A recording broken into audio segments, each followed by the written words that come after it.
सभी वैष्णवों का आज के सत्संग सत्र में स्वागत है। मंगलाचरण से प्रारंभ करेंगे। नमो भगवते तस्मै कृष्णायाद्भुत कर्मणे रूपनाम विभेदेन जगत क्रीडति यो यतः मदनं कामरूपेण स्त्रीभावाद् भावितो हरिः मोहयन् मूलरूपेण अवतीर्ण सेव्यः एव सः यत्कृपालवमाश्रित्य तरन्ति भवसागरं पद्मावती मनोमोदं घनश्यामम् अहं भजे। सभी वैष्णव कृपया ध्यान दें और अपने अपने माइक को बंद रखें ताकि बीच बीच में कोई व्यवधान न पड़े। और होस्ट से भी ये विनती करूंगा साथ साथ में कि वो भी अगर ऐसा कुछ प्रतीत होता हो तो सब पार्टिसिपेंट्स को म्यूट कर दें। अपना जो सत्संग सत्र का क्रम जो चल रहा है उसके अंतर्गत प्रश्नोत्तरी का क्रम आपके एफसीसी सत्संग व्हाट्सएप ग्रुप की सूची में प्रश्नों की सूची आपको प्रेषित करी गई होगी और तदनुसार जो पहला प्रश्न जो है प्रवीण भाई का प्रश्न है, घेवर वन की जानकारी आपका विनंती करूँ छू। घेवर वन बरसाना का ही एक हिस्सा है। बरसाना में ही घेवर वन आता है और श्री स्वामिनी जी, श्री लाडली जी के महल के पीछे की तरफ का ये हिस्सा है, घेवर वन जिसे कहा जाता है वो। तो यहाँ पर कई सुंदर कुंज निकुंज हैं और उन कुंज निकुंजों में प्रिया प्रीतम की युगल स्वरूप की रसमय लीला वहाँ पर हुई है। मोरकुटी भी वहाँ पर है। प्रभु ने स्वामिनी जी को रिझाने के लिए मयूर बन करके और नृत्य किया, तो ये स्थल भी यहाँ पर है। तो घेवर वन का जो तात्पर्य है वो स्वामिनी जी की और श्री ठाकुर जी की निकुंज लीला से उसका तात्पर्य है। बरसाना धाम का जो महात्म्य है, स्वामिनी जी का निज ग्रह, वृषभान जी का महल और तदंतर्गत जो है वो स्वामिनी जी की निकुंज, प्रिया प्रीतम की सुंदर लीला स्थली, वो घेवर वन। श्री महाप्रभु जी के बैठक जी भी वहाँ पर विराजती हैं। आपको ध्यान में होगा ही, श्री महाप्रभु जी की बैठक जी का प्रसंग भी है। अजगर को चींटियां खा रही थी, बैठक चरित्र के अंतर्गत ये प्रसंग भी प्राप्त होता है। एक अजगर था और अजगर को चींटियां खा रही थी। श्री महाप्रभु जी के संघ के सेवकों ने प्रश्न किया कि कृपानाथ ये क्या लीला है। तब आपने उसका प्रकार पूरा बताया कि ये अजगर जो था ये पिछले जन्म में गुरु था और ये चींटियां जो है इनके शिष्य थे और गुरु ने शरण में तो लिया लेकिन उद्धार नहीं कर पाया। वचन तो दिया लेकिन उद्धार नहीं कर पाया, उसे निभा नहीं पाया अपने वचन को। तो इस कारण से गुरु अजगर बना है और उसकी ये गति हो रही है। अब शिष्य चींटी बने उसको खा रहे हैं। तात्पर्य ये है कि गुरु जो है वो उसमें ये सामर्थ्य होनी चाहिए कि वो अपने शिष्यों का उद्धार कर सके। ये प्रसंग भी वहाँ पर घेवर वन की बैठक जी का मिलता है और वो तो स्पष्ट है, गुरु तो एक श्री वल्लभ महाराज और गुरु कहावे मिथ्या हरि विमुख करण के काज। गुरु तो एक श्री वल्लभ महाराज, गुरु तो एक श्री महाप्रभु जी हैं, वही उद्धार कर सकते हैं और तो किसी में कोई सामर्थ्य है ही नहीं। तो घेवर वन का ये प्रकार है। दूसरा प्रश्न अंकित भाई कलंत्री हैदराबाद से, उन्होंने प्रश्न किया है, सप्तम गृह में सिंहासन पर 2 आरसी और उष्टकाल में 2 जोड़ी पंखा आने के पीछे का क्या भाव है। तो सप्तम ग्रह में सिंहासन पर 2 आरसी, जैसे कि आरसी जो है वो साक्षात स्वामिनी जी का हृदय कमल माना जाता है। तो स्वामिनी जी का हृदय कमल इस भाव से अगर आरसी है तो तद अनुसार अपन देखने जाएं तो अपने सप्तम घर में सप्तमेश महाप्रभु के घर में प्रभु के 2 स्वामिनी जी विराजते हैं। तो दोनों ही उभय स्वामिनी जी के स्वरूपों के भाव से 2 आरसी पधराई जाती है। 4 पंखा वैसे तो आपको मालूम हो कि नहीं हो, अपने यहाँ पर सिंहासन पर 4 पंखा पधराए जाते हैं। बाकी पंखा का पूरा तबकड़ा आता है। तबकड़ा का मतलब क्या है? एक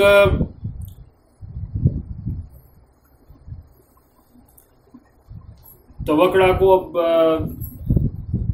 अभी की भाषा में उसको क्या कहा जाए, अपन कह सकते एक छाब प्रकार की एक वस्तु आती है, एक बास्केट, एक छाब प्रकार की एक वस्तु आती है। वो पाट पर, वो चौकी पर, वो टेबल पर रखी जाती है और वो प्रभु के बगल में पधराए जाते हैं। तो ये 4 पंखा तो अपने सिंहासन पर आते हैं, लेकिन इतने सारे पंखा का क्रम मतलब वो पूरी छाब में पंखाओं का पूरा सेट, कोई 8, 10, 15 पंखा साज करके और प्रभु के पास में पधराए जाते हैं। ये शैया मंदिर में पधराए जाते हैं, ऐसा भी क्रम है। तो इसका भाव यही है। देखो, सिंहासन पे पधराने के पीछे का हेतु यही है कि प्रभु को उष्ण काल में गर्मी न लगे और गोपीजन जो है वो सुगमता से आपकी सेवा कर सकें, इस भाव से पंखा सिंहासन पर पधराए जाते हैं। और पंखा का तबकड़ा भी इसीलिए पधराया जाता है। अब पंखा चाहे 2 पधराए जाए या 4 पधराए जाए, वो हकीकत में प्रभु की सेवा और प्रभु के सुखार्थ है। तो 2 या 4 ये संख्या का कोई महत्व नहीं है, क्योंकि पूरे पंखा का तबकड़ा पधराया जाता है। कोई 10-15 पंखा पधराने का क्रम है। कोई गिनती भी कोई निश्चित नहीं है कि इसमें 4 ही आने चाहिए कि 10 आने चाहिए, ऐसा भी कोई निश्चित नहीं। पर पंखा को तबकड़ा पधरानो शैया मंदिर में पधराया जाता है। तो अब ये भी प्रश्न हो सकता है कि 10 पंखे के पीछे का क्या भाव है। तो वो भाव से भी ज्यादा वहां पे प्रभु के सुख की बात है। प्रभु को सुखरूप इस उष्ण काल में गोपीजनों के द्वारा प्रभु की सेवा हो। अपना तो अधिकार, एक सेवक का अधिकार, एक वैष्णव का अधिकार, अपना अधिकार तो सेवा के अवसर काल तक है, लेकिन अनवसर काल में गोपीजन जो हैं वो प्रभु की सेवा करें, प्रभु को सुखरूप हों, इस भाव से वो पंखा का तबकड़ा वहां पर पधराया जाता है। ऐसा क्रम है। देखो, पहले के समय में और आज के समय में भी ऐसा है।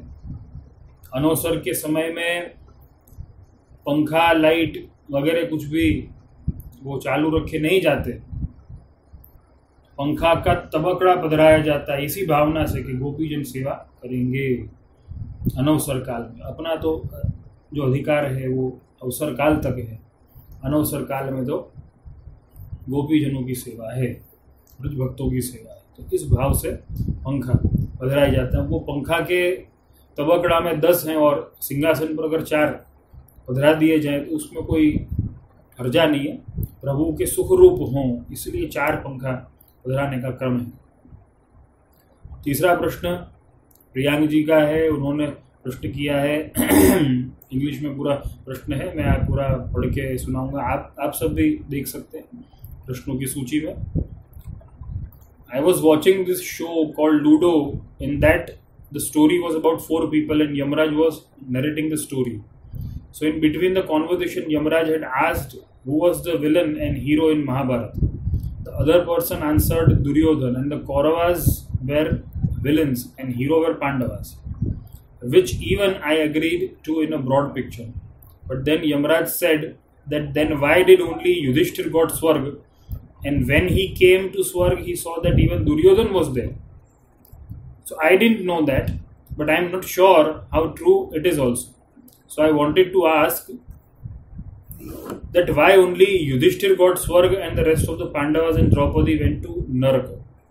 I also read that Yudhishthir was angry to see Duryodhan in Swarg and questioned the Devs that why he is here and my brothers and wife are there.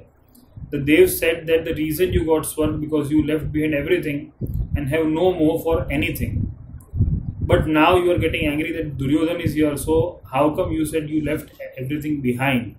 But isn't that a normal reaction for any and everyone to be surprised and think that I was fighting for dharma and so were my brothers and wife? So how come I don't see them here, but Duryodhan and Kauravas are here? And Arjun got Thakurji's darshan also. I know even Ravan and Kans got, but that was a different reason. Whereas Arjun not only got darshan but the Gita Gyan also. So how come he didn't get sword? Please correct me if I am wrong anywhere, and would really like to know the truth and in what direction am I supposed to think. तो ये बहुत ही अच्छा प्रश्न है।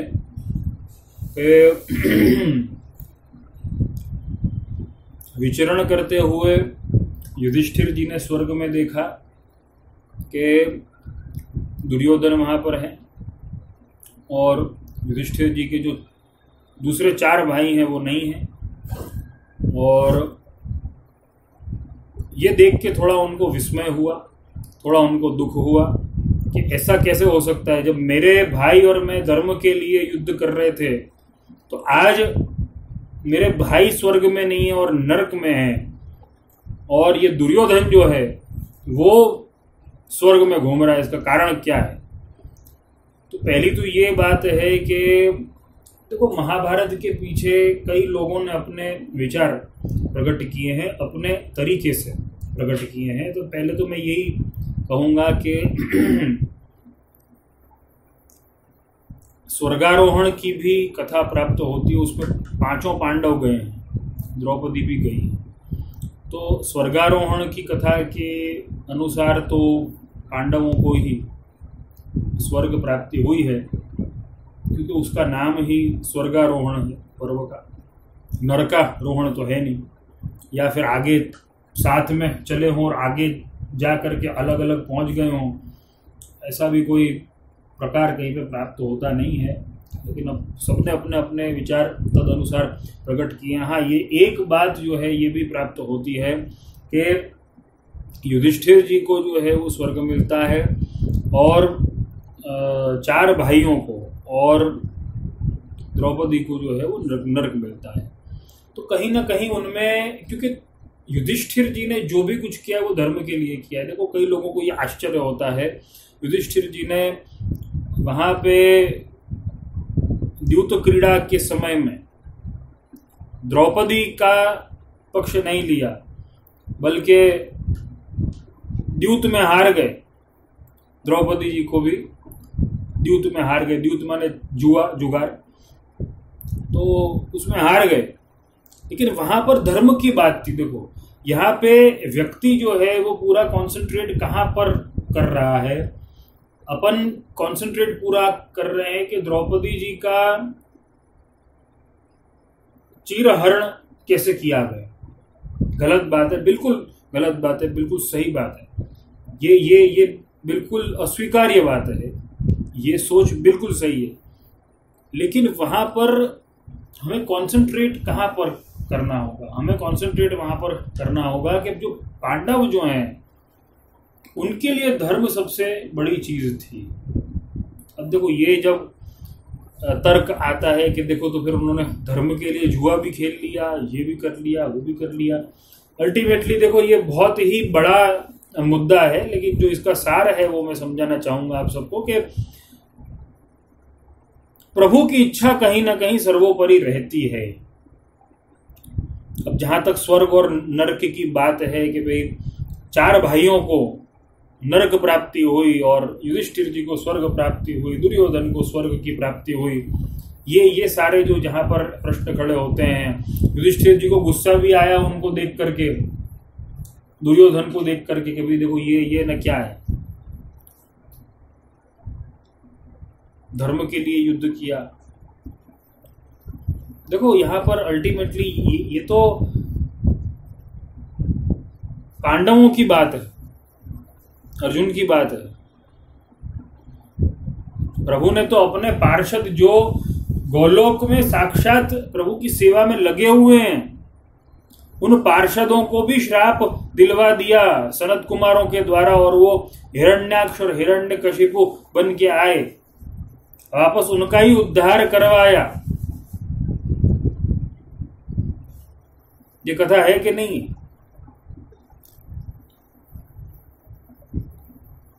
महाप्रभु जी बहुत सुंदर आज्ञा करते हैं, यद्यपि इससे थोड़ा अलग वो प्रकार है, लेकिन समझने के लिए बहुत अच्छा रहेगा। पुष्टि प्रवाह मर्यादा भेद में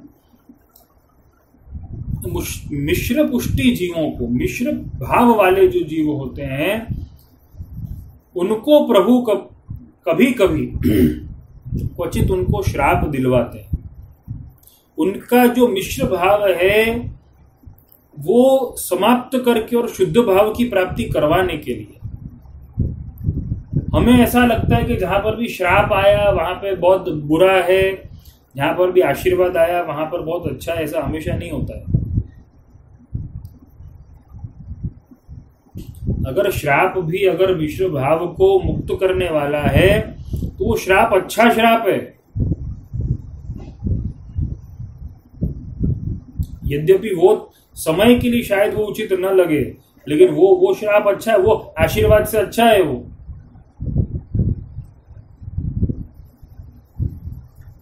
तो यहां पर मुद्दे की बात यह है कि श्राप पर न जाएं। प्रभु की लीला क्या है ये समझना हमारे लिए, हमारे बस की बात बिल्कुल नहीं है। यहाँ पे कंसंट्रेशन किस चीज पर हमें रखना है? देखो, धर्मराज हैं, युधिष्ठिर कौन है? धर्मराज है। उन्होंने हमेशा धर्म का कार्य किया है तो उनको स्वर्ग की प्राप्ति हुई है। जो 4 भाई हैं उनके लिए बहुत सुंदर एक बात प्राप्त होती है अपन को कि द्रौपदी ने कहीं ना कहीं जो है उन्होंने धर्म को एक स्टेप पीछे रखा। क्यों? द्रौपदी को अर्जुन से ज्यादा प्रेम रहा है। 5 में अर्जुन से ज्यादा प्रेम किया द्रौपदी, तो कहीं ना कहीं वहां पे धर्म जो है वो सफर हुआ। वहां पे धर्म की कहीं ना कहीं थोड़ी द्रौपदी ने पीछे हट करी है। अर्जुन जो है उनको गर्व था कि वो श्रेष्ठ धनुर्धर है, अभिमान था, तो वो धर्म से थोड़ा उनका भी थोड़ी पीछे हट हुई है। यद्यपि जो प्रश्नकर्ता ने कहा है, प्रियांक जी ने कहा है कि अर्जुन को दर्शन हुए ठाकुर जी के, ये बात तो महाप्रभु जी कितनी बार समझाते हैं कि दर्शन मात्र को फल मत मानो। एक विचार करो कि दर्शन किसको नहीं हुए? दुर्योधन को भी हुए, सबको हुए दर्शन, किसको नहीं हुए? मात्र दर्शन को फल मत मानो।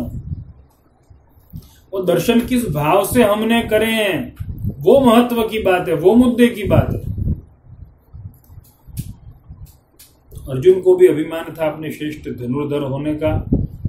भीम तो बलशाली थे तो उनको तो अभिमान था ही था। नकुल जो है उनको अपनी सुंदरता का अभिमान रहा है। सहदेव को अपनी बुद्धिमत्ता का अभिमान रहा है। तो ये जो घमंड जो था सबका, ये जो अभिमान जो था, ये उनको ले डूबा है और इस कारण से उनकी नरक में प्राप्ति हुई है। स्वर्ग में वो नहीं पहुंच पाए, ये भी एक कथा प्राप्त होती है। लेकिन अगर हम विचार करने जाएं तो भगवत इच्छा से आगे और कुछ भी नहीं है। अगर हम ऐसा माने कि भाई अर्जुन को प्रभु के दर्शन भी प्राप्त हुए, उपदेश भी प्राप्त हुआ, अगर दर्शन भी प्राप्त हुए, उपदेश भी प्राप्त हुआ, अगर ये काफी था, ये इनफ था, तो प्रभु 18वें अध्याय में शरण में आने की आज्ञा करते ही क्यों? कहते ना कि भाई मैंने तुझे विराट स्वरूप से दर्शन दे दिए तो अब तो तेरा उद्धार वैसे ही हो गया। शरणागति मुख्य है, इसीलिए तो आज्ञा करी। तो बहुत महत्व की बात है कि हमारे में जो अहम आ जाता है, हमारे में जो अभिमान आ जाता है, वो हमें मुख्य हेतु से हमें भटका देता है। इस कारण से ये बहुत बड़ा कारण रहा है कि सभी पांडवों की जो है 5 के 5 की प्राप्ति वो स्वर्ग में नहीं हो पाई। बहुत बड़ा कारण है। जो आपने पूछा है कि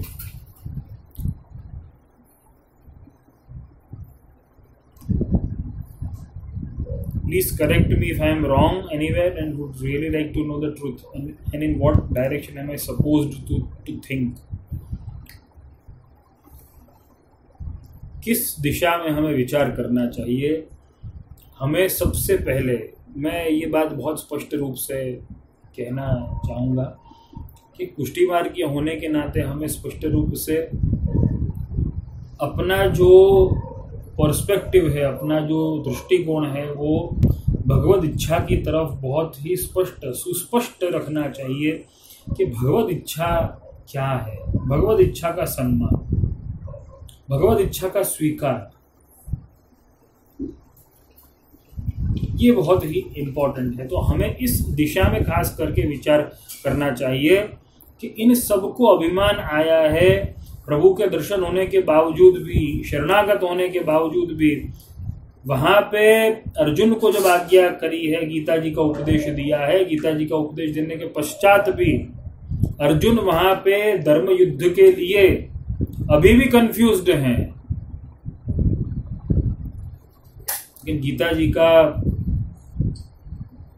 उपदेश सुनने के बाद में अर्जुन ने एक ही बात कही, करिष्ये वचनम तव, कि आपके वचन जो है उस अनुसार करूंगा, आपके वचनों का पालन करूंगा। कि प्रभु के वचनों से और ज्यादा क्या हो सकता है? तो ये महत्व की बात है, ये हमें समझना चाहिए, ये हमें समझना होगा कि प्रभु की इच्छा जो है वो सर्वोपरि है और हमारे विचार करने की दिशा यही होनी चाहिए। ये जो हमने कर्म का सिद्धांत जो बांधा हुआ है, हमारे माइंड में बैठा दिया है कि देखो कर्म का सिद्धांत ही है, देखो ये किया तो ये मिलेगा, वो किया तो वो मिलेगा, कोई कर्म कौन के लिए कब अच्छा है कब बुरा है कुछ मालूम नहीं। सबसे महत्व की बात यही है कि हमें भगवद इच्छा की दिशा में ज़्यादा सोचना चाहिए। भगवद कृपा, भगवद इच्छा ये सर्वोपरि है।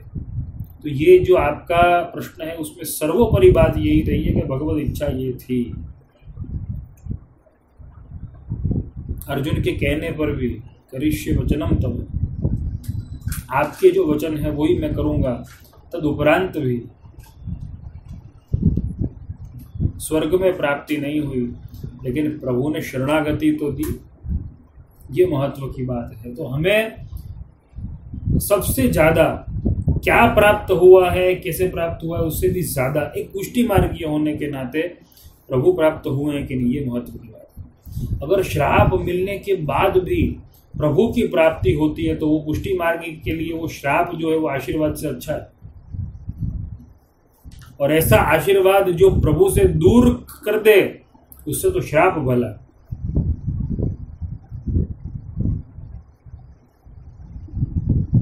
पुष्टि मार्ग में प्रभु के प्रति ही,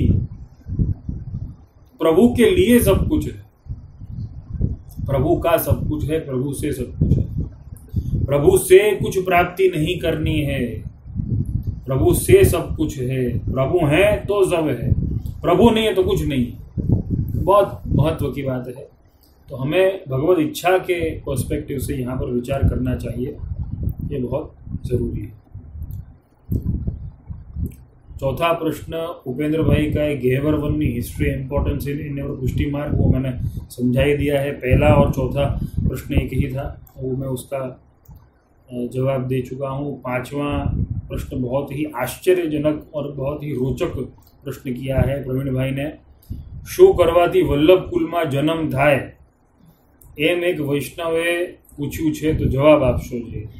शो करवाती वल्लभ कुल में जन्म थाय, भाई तो जયારે भगवद इच्छा हो वल्लभ कुल में जन्म थाय, ये तो जયારે बहुत ही सुंदर अपने यहाँ पे पद एक आता है, अपने यहाँ पे गोसाई जी की बधाई का बहुत सुंदर एक पद है, विहरत सातों रूप धरे।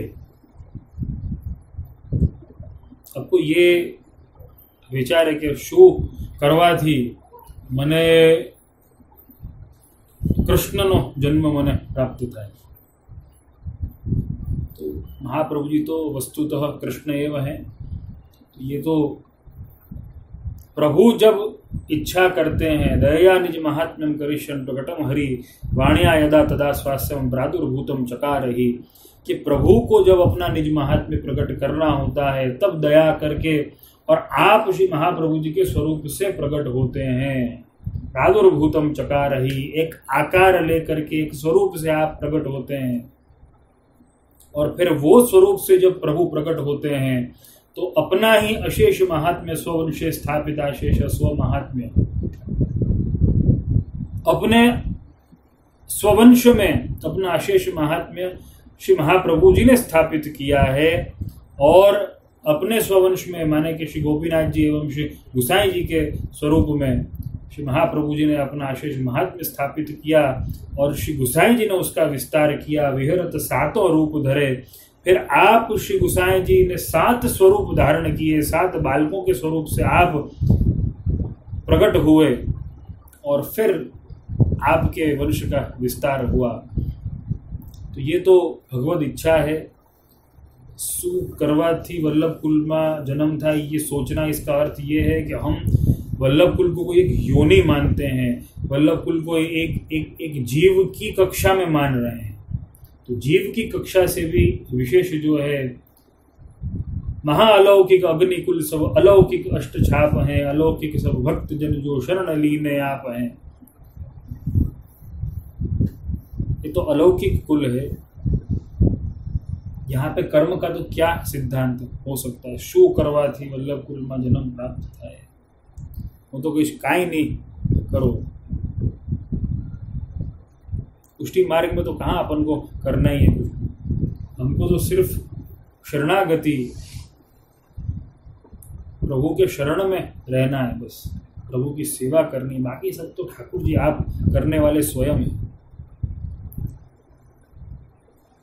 और इसमें कोई स्मय विस्मय को कोई स्थान नहीं। वही देखो सर्वोत्तम सूत्र में वही तो आज्ञा करी, स्ववंशे स्थापिता शेष स्व महात्म्य स्मयापह।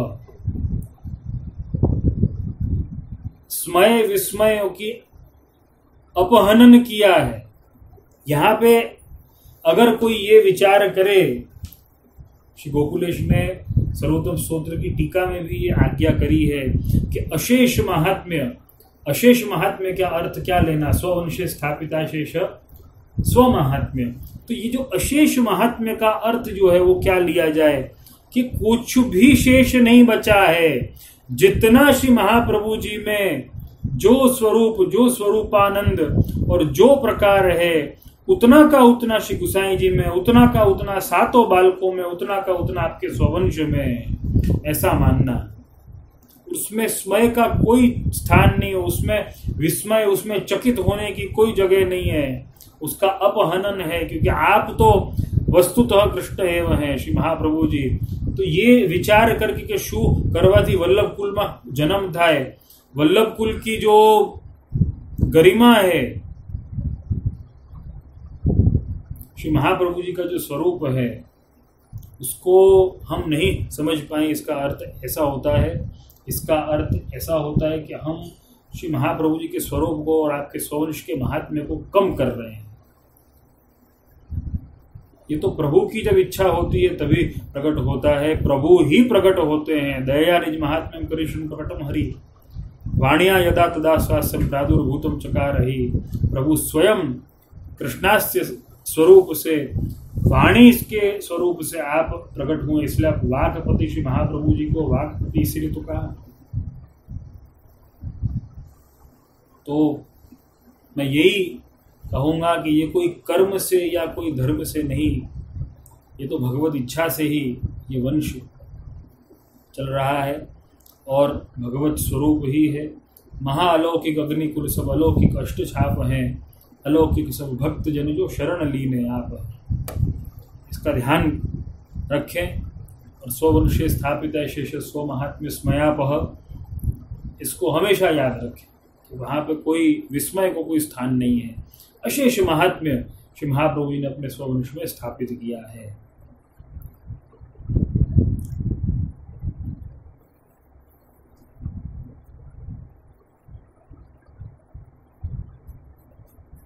आगे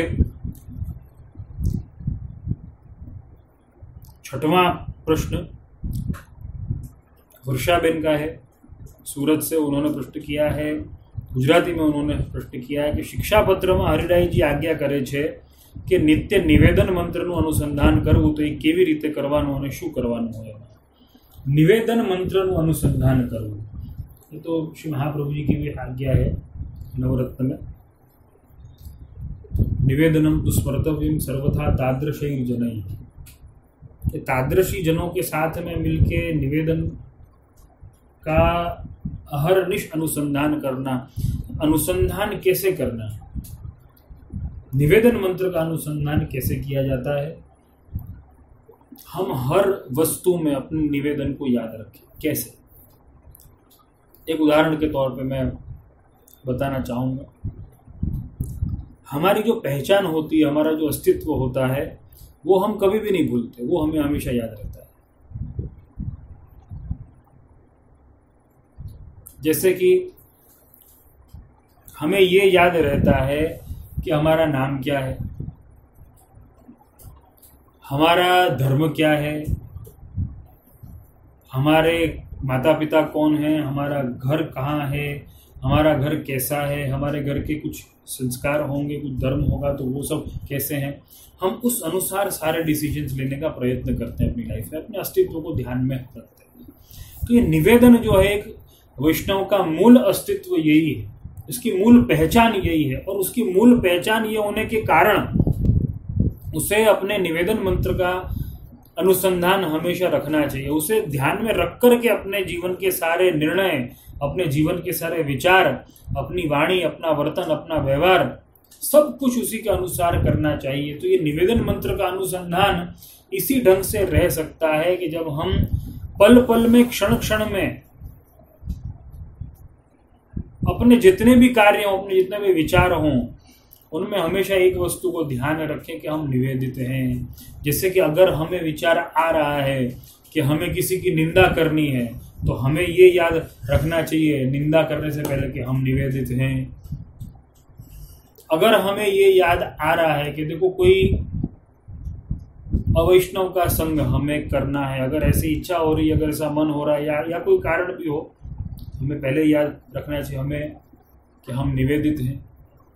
हमें कुछ खान पान की इच्छा हो रही है जो निषिद्ध है, हमें पहले ये याद रखना चाहिए कि हम निवेदित हैं। किसी से बात करने के समय में कोई गलत शब्द, कोई अपशब्द निकल रहा है, तो स्पष्ट इसका अर्थ है कि हमने निवेदन के अनुसंधान को चूका है, इसलिए वो शब्द हमारे मुंह से निकल रहा है। तो अहरनिश इसका अनुसंधान रखते हुए सारे कार्य करना। जैसे कि हम सेवा में जब जाते हैं तब हमें कैसा याद रहता है कि देखो अभी हम सेवा में हैं। सेवा में क्यों हैं? क्योंकि हम निवेदित हैं। तो भाई सेवा के समय में अमुक अमुक वस्तु नहीं करना, प्रभु को भोग धरना, प्रभु की सेवा करनी, ये हमेशा रहता है ना अपन को याद। तो अवसर काल में जो सेवक भाव और जो सेवा करे उसी का विस्तार करते हुए अनवसर काल में भी उन्हीं धर्मों का आचरण करना, उसी भाव को वहन करना, हर निर्णय में, हर विचार में, हर वाणी में, हर व्यवहार में निवेदन आना चाहिए। तो वो निवेदन मंत्र का अनुसंधान होगा। અને એમાં શું કરવાનું હોય? આપણે हमें हमेशा इस बात का विचार करना चाहिए कि हम ऐसे निर्णय जीवन में लें, हम ऐसे विचार करें, हम ऐसी वाणी का उपयोग करें, हम ऐसी जीवन शैली रखें कि हमारी सेवा न छूटे, हमें प्रभु की कृपा से सेवा मिलती रहे, सेवा में हम कभी चूके नहीं। वैष्णव हमारे यहाँ तो अपने पुष्टि मार्ग में तो हमें ये भी विचार करके बोलना तो बहुत ठीक है, बहुत दूर की बात, लेकिन ये विचार करके खाना भी हमें इसी विचार से चाहिए कि देखो मैं ये खाऊंगा, मेरे शरीर में ये गुण करेगा या नुकसान करेगा। अगर नुकसान करेगा तो मेरी सेवा छूटेगी, तो भाई मैं ये न खाऊं। अगर मैं कोई शब्द बोल रहा हूं, ये मेरे भगवत भाव में सहायक बनेगा या प्रभु से दूर लेके जाएगा, साधक है या बाधक है, इसका विचार करते हुए चलना है। तो वो कब हमें वो विवेक रहेगा, वो साधक है कोई वस्तु या बाधक है, वो हमें कब ये विवेक रहेगा जब निवेदन का अनुसंधान अहर्निश रहेगा। जैसे कि एक विवाहित व्यक्ति जो है वो कभी भूलता नहीं कि मैं विवाहित हूं, भूलता है। किसी से बात भी अगर करेगा, अगर उसको देर भी हो रही होगी तो उसका कारण एक ही होगा, कभी घर में फैमिली अपन को काम है, जाना पड़ेगा, नहीं रुक सकते इतनी देर के लिए, बोलते हैं ना सब लोग। ये अनुसंधान रहा। देखो हर वस्तु में, भाई आज छुट्टी का दिन है, रविवार का दिन है, आज समय नहीं, आज तो फैमिली टाइम है, आज हॉलीडे टाइम है, वगैरह वगैरह वगैरह, आज हमारे फैमिली फंक्शन है, आज ये है, आज वो है, फैमिली फर्स्ट। ये जो भावना है, वैष्णवता फर्स्ट, सेवा फर्स्ट, भक्ति फर्स्ट, स्वधर्म फर्स्ट, ये निवेदन का अनुसंधान। उसी भाव से हर वस्तु को करना, उसी भाव से हर वस्तु में आगे बढ़ना, वो निवेदन का अनुसंधान है। बहुत महत्व की बात है। इसलिए मैं हमेशा ये बात कहता रहता हूं कि अपनी भक्ति को न भूलें, अपने भाव को महत्व दें, उसका संरक्षण करें, अपने भक्ति भाव को सुरक्षित रखें। सबसे ज़्यादा इम्पोर्टेंट वो है निवेदन का अनुसंधान। वही दूसरा जो आपने पूछा है छठे प्रश्न में ही, 252 વૈષ્ણવની વાર્તામાં 174મી વાર્તામાં ધર્મદાસ નામના અંધ વૈષ્ણવને ગુસાઈજીએ કૃપા કરી આંખ આપી અને કહ્યું કે કૃષ્ણ જન્મ વખતે કંસને બેટી જન્મી એમ કહ્યું હતું, એ ઋણ ચૂકવ્યું। તો જે આમાં મને પ્રશ્ન એ થાય છે કે આમાં ઋણ કેમ કહ્યું? એણે તો બેટીને જન્મેલી જોઈને બેટી જન્મી એમ કહ્યું હતું, અને પાછું એમ કહે છે કે એને તો ખબર જ નહોતી કે વસુદેવજી ભગવાનને ગોકુળ પધરાવી ગયા, ત્યાંથી તો બેટી લઈને આવ્યા જેલમાં, તો બધાને એ જ ખબર ને કે देवकीजीए बेटी ने जन्म आप्यो छे। तो ये वार्ता जी में इसकी बहुत बढ़िया स्पष्टता है। इसकी 174મી वार्ता है, एक प्रसंग की ही पूरी वार्ता है। और यहाँ पर मेरे पास जो वार्ता जी हैं वो ब्रजभाषा में प्रकाशित हैं। तो उस वार्ता जी के अनुसार श्री गुसाई जी आपके पास श्री बालकृष्ण जी, तृतीय लाल जी श्री गुसाई जी के बैठे होते। तब श्री गुसाई जी से पूछी, जो ऐसी सराहना क्यों करत हो, जो वापे कृपा तो आप ही ने कीनी, जो वाको आंख दीनी, फिर संग हो राख्यो और सेवा हो करवाए, ताते यह सब उपकार आपको है, सो सराहना करने को कारण का। तब श्री गुसाई जी ने श्रीमुक्त कहो, जो हमको याको देनो हतो, हमको याको देनो हतो। तो आप कृपा करीने समझाओ कि आવું કેમ કહ્યું કે हम के याको ऋण चुकायो।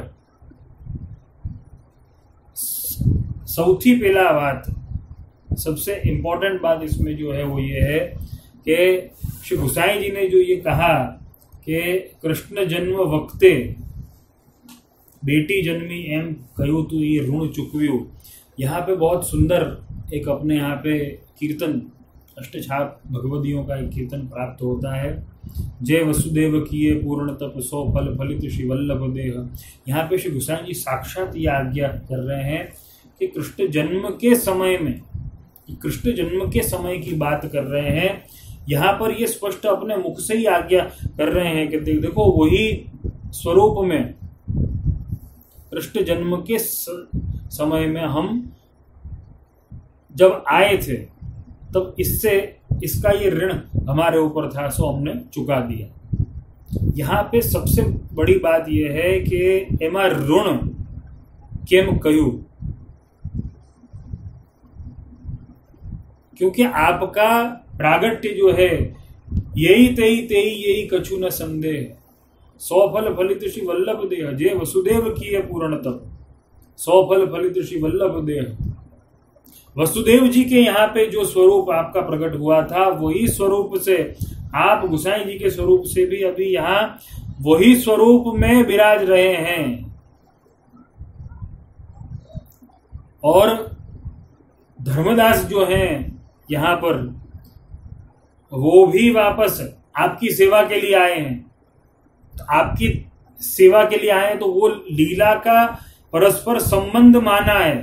अब यहाँ पे ऋण का अर्थ ऐसा नहीं लेना कि कोई लोन था कि कोई ऋण चुका दिया, ये तो लीला है।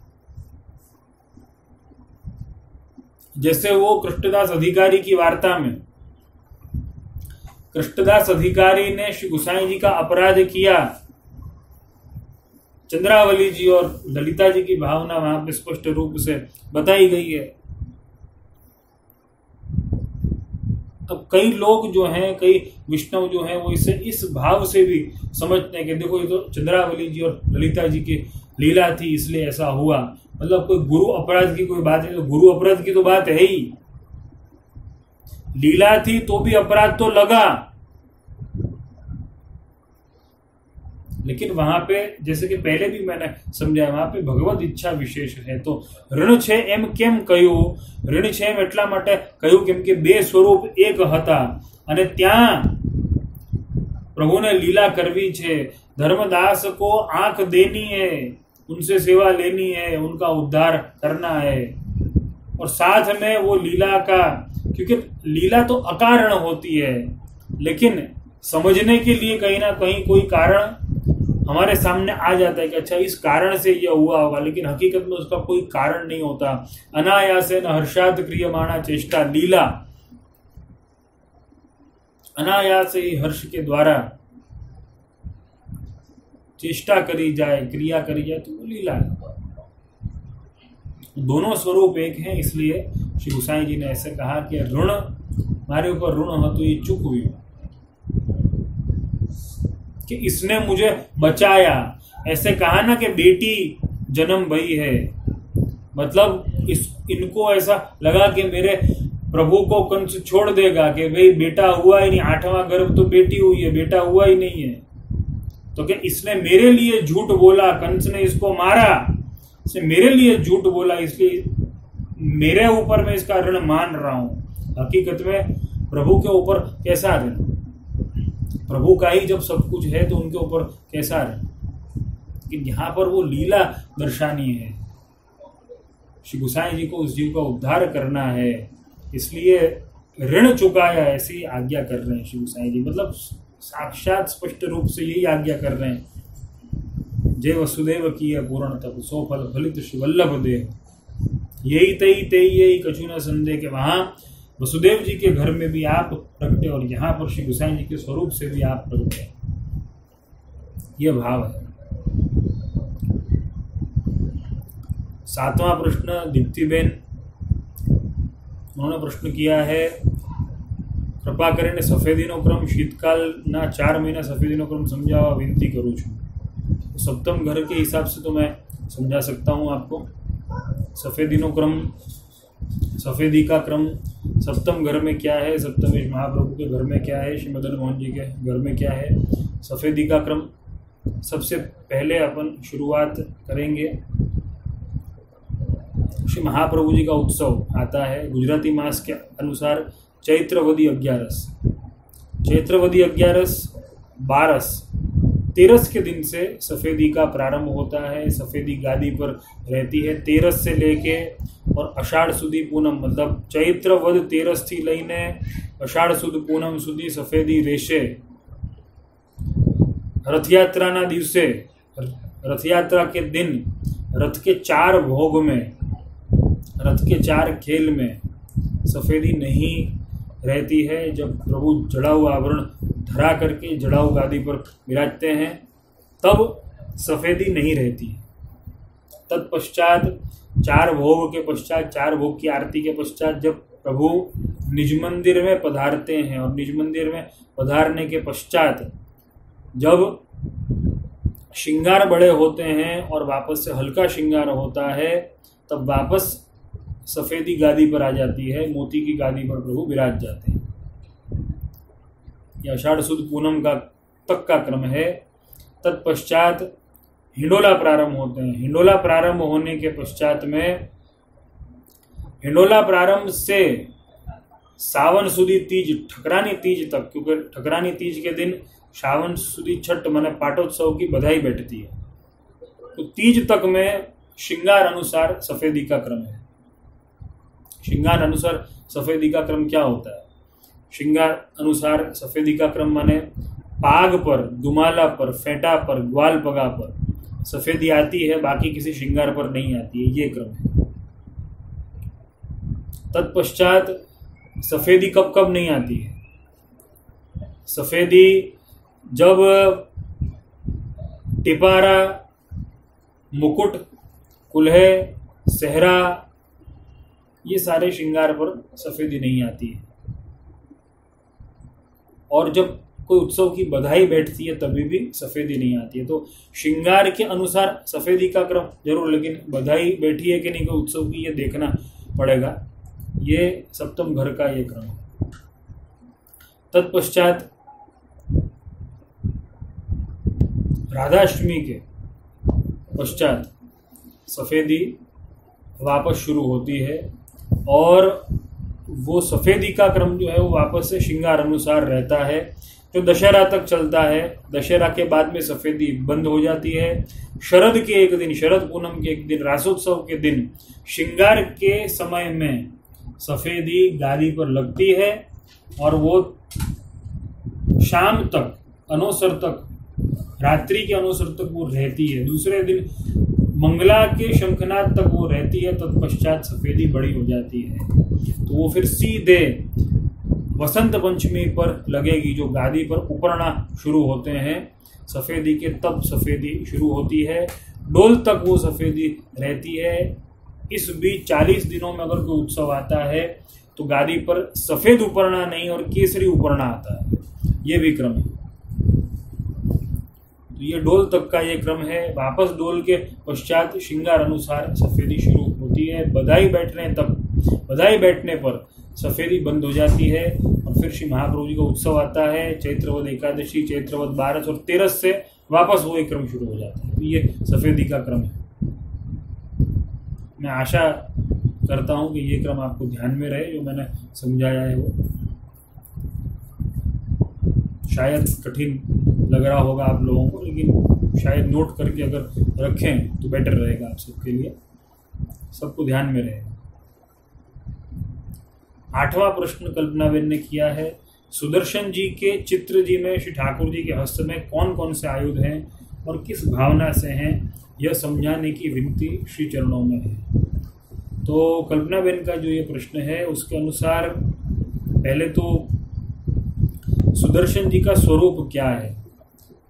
श्रीमद् भागवत के 9वें स्कंध में सुदर्शन जी की स्तुति आती है, उसमें सुदर्शन जी का स्वरूप जो है वहाँ पर आयुध का क्रम तो नहीं बताया गया है, वहाँ पे तो सहस्त्र आरा बताए गए हैं। आरा का अर्थ आप समझ गए होंगे, जैसे कि सुदर्शन चक्र में आरा बनी हुई होती है।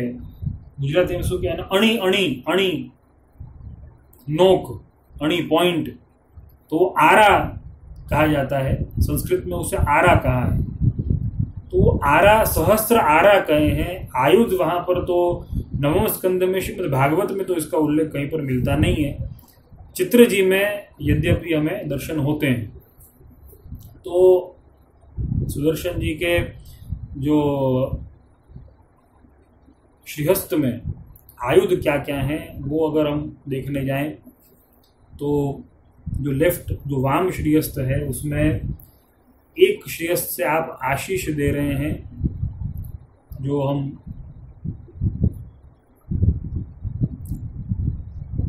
विचार अगर करने जाएं तो अपना वाम भाग माने अपना लेफ्ट साइड, मतलब सुदर्शन जी की राइट साइड वो हो गई। पहले जो नीचे से शुरुआत अगर करें तो पहले एक श्रीहस्त से आप आशीष दे रहे हैं, आशीर्वाद दे रहे हैं। दूसरे में चक्र है, तीसरे में फरसा है, परशु। परशुराम जी के हस्त में भी यही रहता था, फरसा है। फिर चौथे में हल है, फिर त्रिशूल है, तलवार है, नाग है और गदा है। ये 8 आयुध जो हैं वो अपनी लेफ्ट साइड और सुदर्शन जी की राइट साइड के हस्त में है ये आयुध। और राइट साइड के अपनी राइट साइड और सुदर्शन जी की लेफ्ट साइड के क्रम में अगर नीचे से अगर हम एक क्रम जाने तो शंख है, अंकुश है, और तीसरा जो है वो शायद कोई अस्त्र विशेष है कोई, और फिर पाश है, रस्सी हम मान सकते हैं, पाश, धनुष है, तीर है, ढाल है और कमल है। ये क्रम है। इसकी भावना क्या है? अब इसकी भावना ये है कि पद्म धर्यो जन ताप निवारण, महात्म्य के पद में सबकी भावना जो है वो यही है। ये सब आयुधों की भावना यही है कि प्रभु जो हैं वो हम सबके ऊपर, हम सबके माथे विराजमान है। प्रभु हम सबके रक्षक हैं। और ये आयुध से यही संकेत है कि प्रभु हर तरीके से हमारी रक्षा करने में समर्थ हैं। पहली तो ये बात है। दूसरी ये बात है, सुदर्शन जी आप सुदर्शन स्वरूप, आप श्री जी के निज मंदिर के ऊपर विराजते हैं, तो उसकी भी भावना यही है। देखो श्री जी के लिए हमारा भाव कैसा है? हमारा वात्सल्य भाव। प्रभु के लिए हमारा कैसा भाव? वात्सल्य भाव। प्रभु हमारे बालक हैं और हमारे बालक के रक्षण के लिए, उनके संरक्षण के लिए सुदर्शन जी वहां पर विराजमान है। जैसे कि वो पूतना वध लीला के प्रसंग में अगर हम देखने जाएं, पूतना का वध तो ठाकुर जी ने किया, लेकिन ब्रजभक्त यशोदा जी जो है वो इतने भयभीत हो गए कि प्रभु की नजर उतारने लगे। और प्रभु की नजर भी कैसे उतारते गए? प्रभु के नामों से ही प्रभु की नजर उतारते गए। तो वहां पर बड़ा ही सुंदर उल्लेख किया गया है कि देखो यहाँ पर तो प्रभु के स्वरूप से भी ज्यादा, प्रभु के रूप से भी ज्यादा यहाँ पे प्रभु का नाम हो गया कि प्रभु का भी रक्षण अगर करना हो तो प्रभु का नाम ही काम आने वाला है।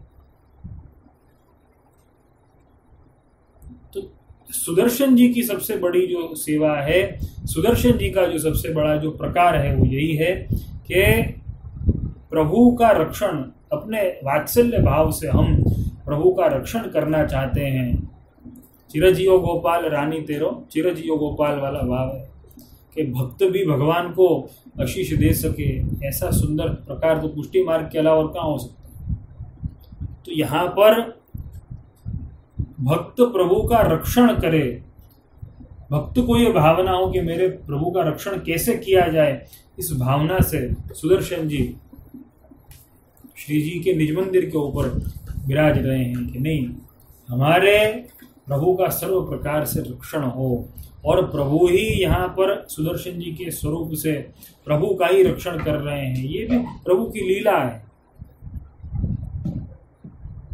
यद्यपि मैं सबसे बहुत ही विनम्रता पूर्वक ये आग्रह जरूर करना चाहूँगा, कृपया सुदर्शन जी को कोई अपनी सकाम भक्ति की आपूर्ति के लिए कोई एक विशेष स्वरूप ठाकुर जी का ऐसा कुछ न माने। श्री जी की सेवा के लिए वहां पे विराजमान है। और हम सुदर्शन जी के दर्शन के लिए जब जाते हैं, जब सेवा करने के लिए जाते हैं, तो इसी भाव से कि देखो प्रभु का कैसा अद्भुत स्वरूप है, खुद ही खुद का रक्षण कर रहे हैं।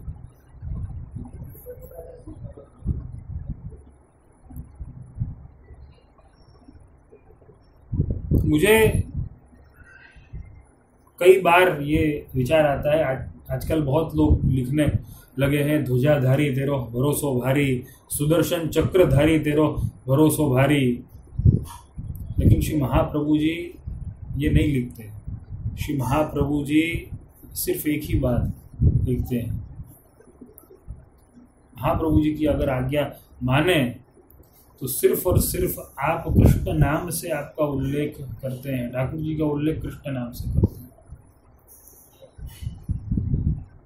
भरोसा तो भारी है ही, इसीलिए तो शरण में आए हैं। मतलब सुदर्शन धारी तेरो भरोसो भारी। अगर सुदर्शन चक्रधारी अगर न हो और वेणुधारी हो तो क्या भरोसो भारी नहीं होगा, कम हो जाएगा, क्या होगा? अरे कृष्ण के लिए सब कुछ है। पंचधा हृदये मम, श्री महाप्रभु जी कृष्ण की बात करते हैं। पंचधा हृदय में स्थापित किया, आप जो भी हैं, आप मथुराधीश हैं, गोकुलाधीश हैं, द्वारकाधीश, आप जो भी हैं, आप रणछोड़ भी क्यों ना हो, हम आपकी शरण में हैं। तो आप ध्वजाधारी हैं तो भी हम आपकी शरण में, आप सुदर्शन चक्रधारी हैं तो भी हम आपकी शरण में, आप वेणुधारी हैं तो भी हम आपकी शरण में। आप जो हैं, बस आप कृष्ण है ना, तो बस हम आपके शरण में हैं।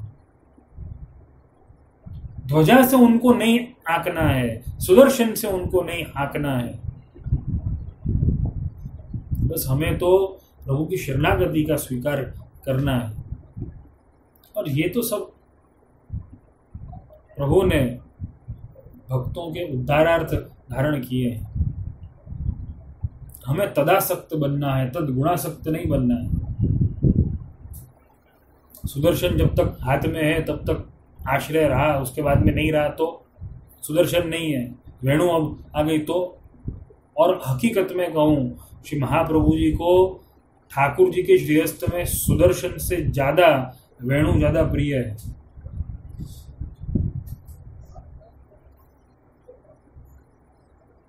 इससे भक्ति का संचार होता है, इससे भगवत रस, भगवत अधरामृत का संचार होता है, भगवत अधरामृत का रसास्वाद प्राप्त होता है। महाप्रभु जी को तो वो अभिप्रेत ज्यादा है, महाप्रभु जी वो स्वरूप को ज्यादा पुष्टि भक्ति से ओतप्रोत मानते हैं। सुदर्शन जी तो रज आरज लागो मेरी अखियन रोग दोष जंजाल के भाव से आप विराज रहे हैं। जरूर सुदर्शन जी को मानना, ध्वजा जी को मानना बहुत ही उत्कृष्ट भावना है, जरूर मानना चाहिए, लेकिन कृपया श्री जी से ज्यादा न माने या श्री जी से अलग न माने। बस मेरी विनती इतनी है, मेरा निवेदन इतना है। प्रभु से ज्यादा न माने या प्रभु से अलग न माने। तो श्रीजी बाबा थी तो केवाय नहीं कहीं, એટલે આપણે શું કરીએ, આપણે ध्वजाजी આપણે ध्वजा ચડાવી દેશું। अरे वो भी श्रीजी बाबा ही हैं, अलग थोड़े ही हैं, वो दोनों एक ही स्वरूप है। अलग न माने कि अलग स्वरूप है तो इधर तो सब कुछ हो सकता है, एक ही स्वरूप है, कोई अंतर नहीं है, उनमें भेद न करें।